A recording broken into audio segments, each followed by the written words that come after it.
رمضان کا آخری عشرہ بھی شروع ہو گیا، لیکن کتنے لوگ ایسے ہیں ابھی بھی کہ جنہوں نے روزہ رکھنا بھی شروع نہیں کیا ہے۔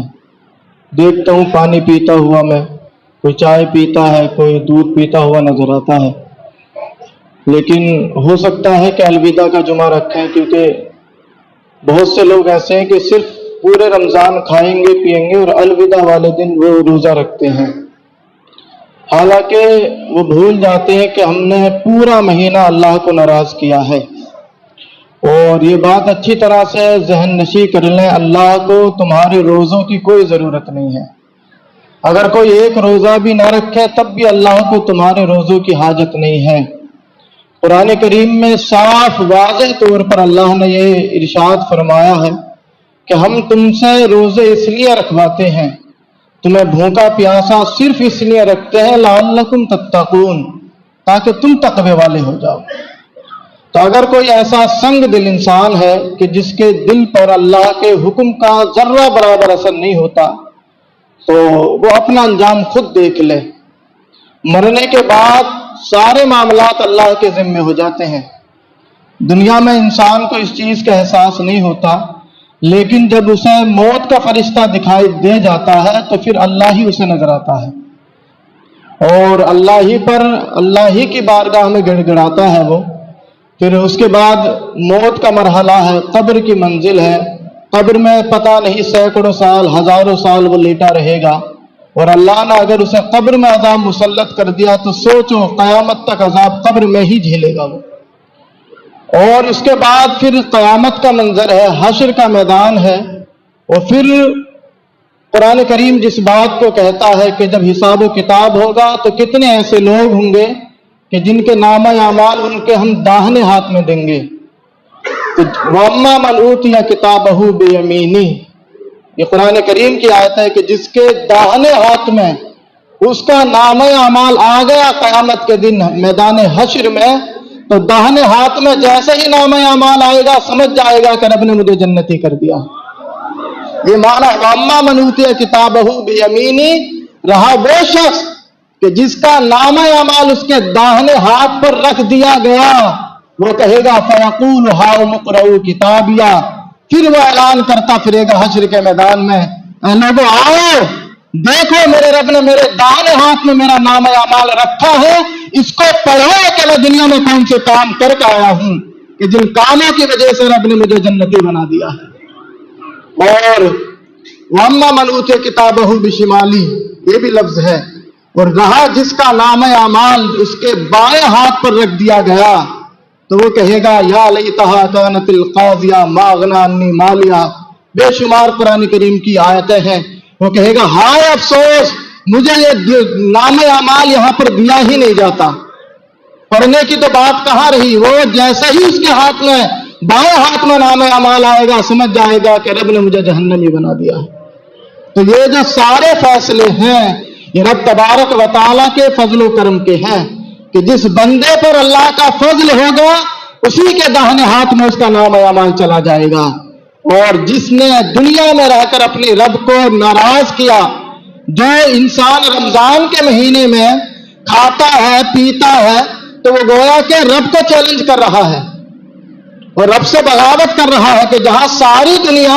رب کے حکم کو تو مان رہی ہے، بھوکا پیاسا رہ رہی ہے، اور یہ جو ہے اپنا اتنا دل بڑا مضبوط کر کے اللہ کو چیلنج دے رہا کہ میں کھا رہا ہوں، میں پی رہا ہوں، گویا کہ وہ رب کے عذاب کو دعوت دے رہا ہے،